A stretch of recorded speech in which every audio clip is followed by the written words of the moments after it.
आपके सारे सवालों का जवाब उस घोषणा पत्र में। भाजपा कांग्रेस मुक्त भारत की बात करती थी, एक से एक क्वेश्चन, भाजपा कांग्रेस मुक्त भारत की बात करती थी, लेकिन भूपेश बघेल ने छत्तीसगढ़ में भाजपा मुक्त और छत्तीसगढ़ कर दिया, इसमें आप क्या बोलेंगे? कौन सा मुक्त कर दिया? एक चुनाव के जीत के आप आधार बना रहे हो। आज क्या हुआ पूरे देश में कांग्रेस का? मैं बहुत स्पष्ट रूप से हूँ कि आज छत्तीसगढ़ में जो धोखे के साथ सरकार बनी, जनता को जो छलने का काम किया, निश्चित रूप से जनता के सामने से वो चेहरा दिख गया है, जो दागदार अराजकता का, वो भ्रष्टाचार का चेहरा दिख गया है। निश्चित रूप से उस चेहरे को नकारा जाएगा। सर यही बात तो भाजपा हारी थी, पिछला चुनाव जो भाजपा हारी थी, क्या वो गलत कैंडिडेट के चयन के कारण था या सीएम के चेहरे के कारण था? के बारे में चर्चा करें, 4 साल का कोई सवाल का जवाब नहीं मिलता। नहीं सर, वो तो आप बताएंगे ना सर, क्यों हारी थी?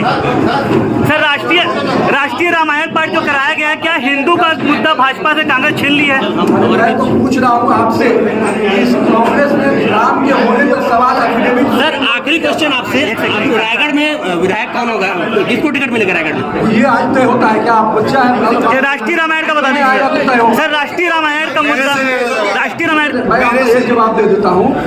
आज यही कांग्रेस है जिसने सुप्रीम कोर्ट में एफिडेविट फाइल किया था कि राम एक काल्पनिक चीज है, इसका अस्तित्व नहीं है। आज राम भवन पर चलने की बात कर रहे हैं। ये तो रावण के वंशज है, ये रावण के वंशज है। इन्हीं के पिताजी रावण की गुणगान करते हैं और बेटा राम का नाम लेता है।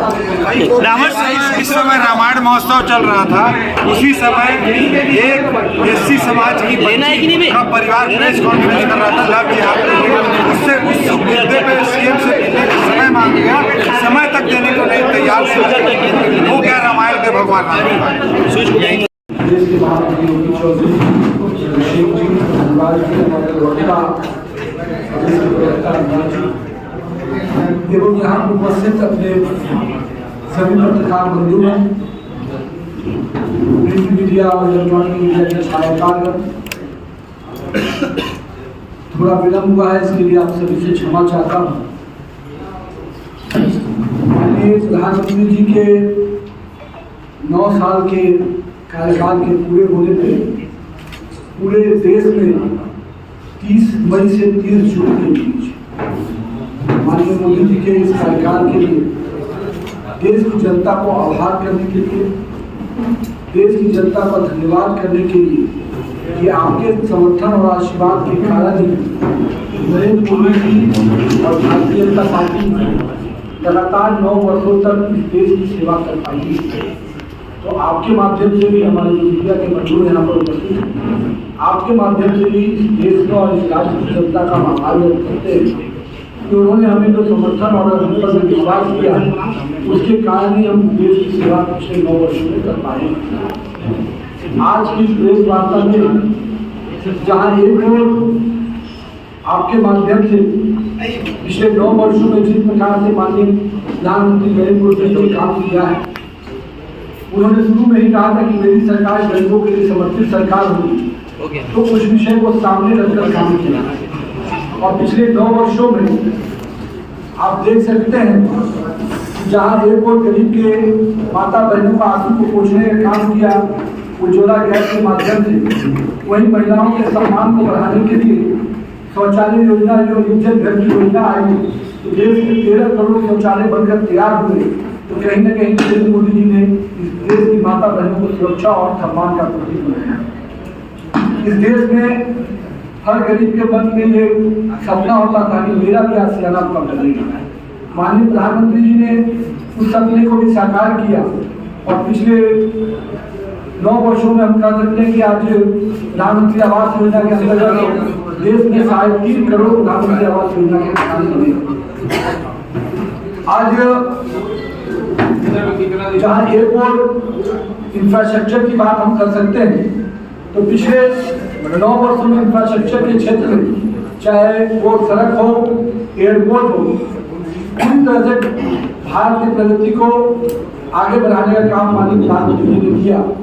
जो एक समय इस देश में प्रतिदिन 12 किलोमीटर सड़कें बनती थी, आज 38 किलोमीटर प्रतिदिन सड़कें बनती हैं। इस देश में एनएच की स्थिति जो 80,000 किलोमीटर थी, पिछले 9 वर्षों में 54,000 किलोमीटर की नई एनएच की योजनाएं बनी। साथ ही साथ इस देश में एक हवाई चप्पल पहनने वाला भी व्यक्ति हवाई जहाज पर चढ़े, इस सपने को भी अगर साकार किया तो नरेंद्र मोदी जी ने किया। पूरे देश में पिछले 70-75 वर्षों में 74 एयरपोर्ट बने, तो पिछले 9 वर्षों में 74 और नए एयरपोर्ट बनकर तैयार हुए। ये अपने आप में नरेंद्र मोदी जी के विजन को दिखाता है।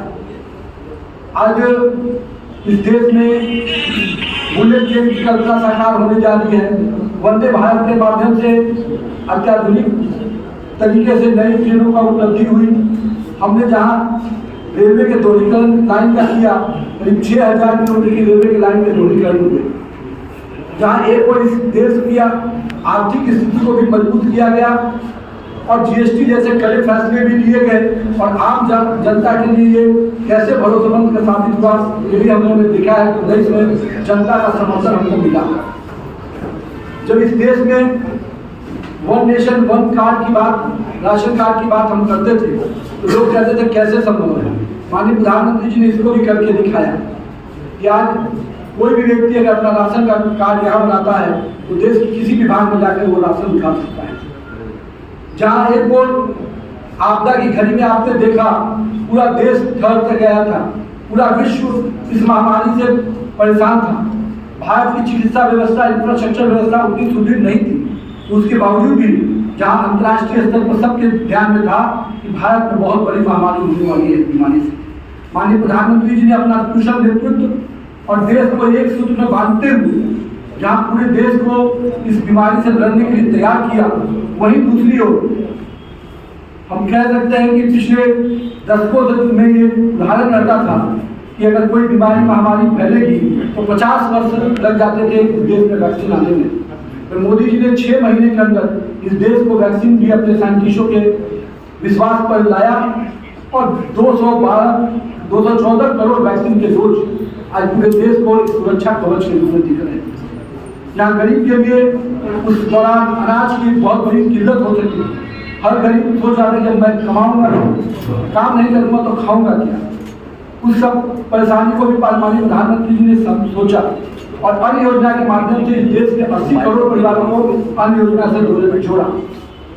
मैं इसलिए आज इन आपको के साथ आपके बीच में बात कर पा रहा हूँ क्योंकि जिस भरोसे के साथ देश की जनता ने माननीय प्रधानमंत्री और भारतीय जनता पार्टी पर विश्वास किया, तो माननीय मोदी जी ने भी उस सपने को साकार किया। आज हम जब कहते हैं कि शिक्षा में क्या गुणवत्ता चेंज हुई, तो 38 साल इस देश को लग गया अपनी नई शिक्षा नीति लाने में।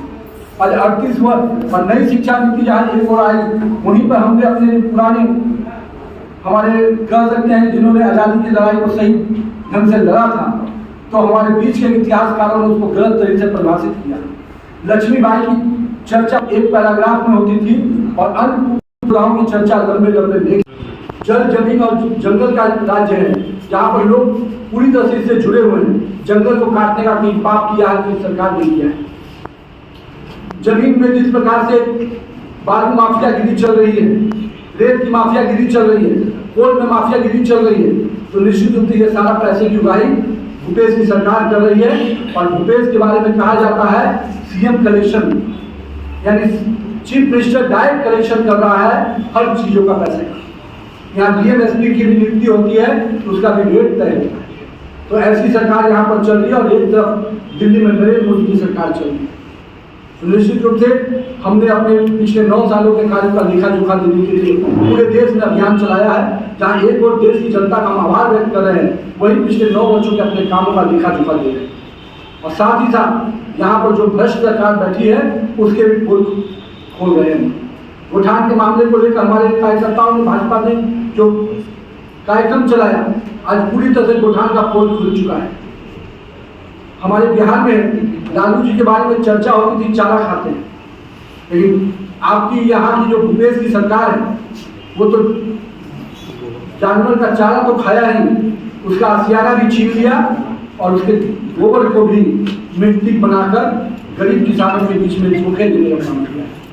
तो पूरी तरह से जहाँ एक और यहाँ की राज्य सरकार भ्रष्टाचार में लिप्त है, वहीं नरेंद्र मोदी की सरकार सेवा भाव से काम कर रही है। इन सारे विषयों को आपने बीच में रखा है, होगा उसके लिए चिंता करेंगे। हर जगह को मौका मिलेगा। मैंने कहा कि आधार युवा और महिला नहीं होगा, आधार होगा उस व्यक्ति की, उस क्षेत्र में लोकप्रियता, उनका काम।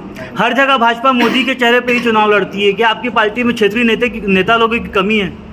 आपको हमारे सामने बैठे हुए नेता लगता सामने आपके बैठे हुए हैं। भाजपा में नेताओं की कभी कमी नहीं है। हमने स्पष्ट रूप से हमारी विचारधारा, हमारे सिद्धांत और हमारे काम बोलता है और उसके आधार पर हर जगह पे मोदी जी का चेहरा क्यों आगे किया जाता है? तो आप अपने नेता का नाम हटा देंगे क्या? या छत्तीसगढ़ का अरे भैया, जिसके पास राहुल बाबा है वो अपना नाम नहीं दे सकता। मेरे पास तो नरेंद्र मोदी है, हम क्यों नहीं नाम लेंगे? सीएम की घोषणा कर दीजिए फिर। छत्तीसगढ़ में सीएम की घोषणा कर दीजिए। पहले आप तय नहीं करेंगे मेरे भाई, वो हमको तय कर दीजिए। 2018 में कांग्रेस ने तय किया था क्या? उस दिन क्यों नहीं पूछे थे उनसे? आज 23 आया, हम तो समय पर फैसला लेंगे। लेकिन भाजपा का कार्यकर्ता जो कमल निशान लिया होगा वो इस राज्य का छत्तीसगढ़ में भूपेश बघेल का चेहरा विशुद्ध छत्तीसगढ़िया के रूप में सामने आ रहा है। क्या भाजपा के पास ऐसा कोई चेहरा है? देखिए, अब क्या चेहरे भाजपा के पास, क्या जितने लोग सामने बैठे हैं ये सब भाजपा के ही है ना, और लंबे समय से यहाँ से रहते हैं। छत्तीसगढ़िया बात जो बात बना रहे हैं, मैं तो पूछता हूँ कि छत्तीसगढ़ महतारी की बात करने वाले व्यक्ति इस राज्य के माता बहनों के साथ जो अराजकता की स्थिति है उसका जवाब कौन देगा? छत्तीसगढ़ की जो रेत की भूमि यहाँ पर खनन हो रहा है, यहाँ जो जंगल काटे जा रहे हैं, वो छत्तीसगढ़ महतारी को नुकसान नहीं हो रहा है क्या? वो छत्तीसगढ़ का लोग कभी ये सोच सकता था क्या कि गोठान के नाम पर यहाँ के चारा घोटाला होगा, आवास घोटाला होगा? ये छत्तीसगढ़ का विषय नहीं है क्या? छत्तीसगढ़ की विषय छत्तीसगढ़ की जनता की सेवा का विषय होना चाहिए। चेहरा की बात कर रहा हूँ मैं।